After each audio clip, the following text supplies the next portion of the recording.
Bukod po sa pagnenegosyo at pagtatanim, tinalakay rin sa isang seminar ang kahalagahan ng kawayan o bamboo sa panahon ng kalamidad gaya ng lindol at bagyo. Balitang hatid ni Von Aquino. Ang mga kawayan nakakapagsalba rin ng buhay sa oras ng kalamidad. Ginagawa itong frame ng bahay na kayang tumindig masalantama ng lindol at bagyo. Ang paraan na ito, tinatawag na cement bamboo frame technology na tinalakay sa Learn and Earn from Bamboo Expert Seminar ng Carolina Bamboo Garden.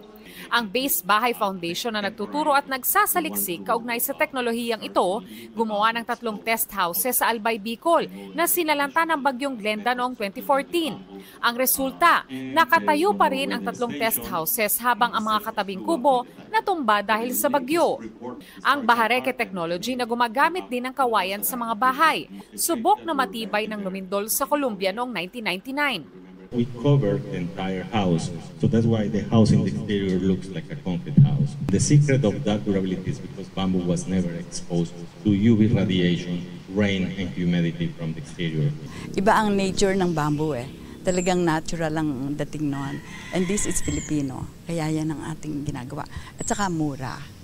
Malaki ang halaga na namimenos natin. At the same time, pag gumamit ka ng bamboo, ano siya, healthy. It absorbs more carbon dioxide and emits more oxygen.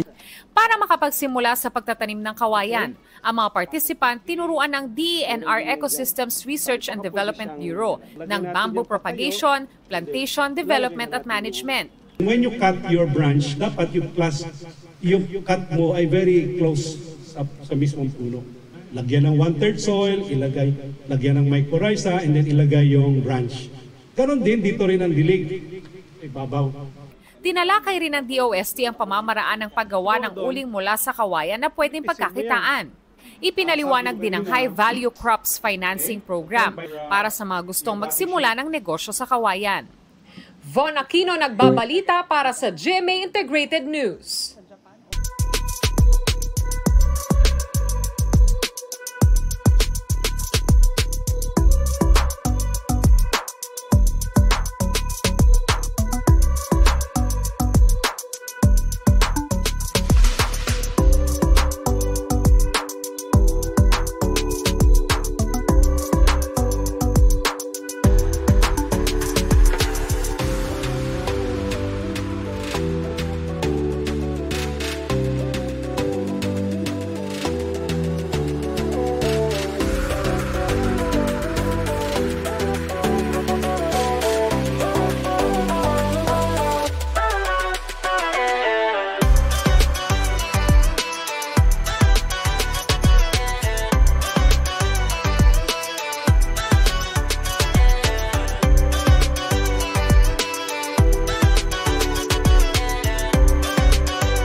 Kapuso, para sa mga maiinit na balita, mag-subscribe sa GMA Integrated News sa YouTube.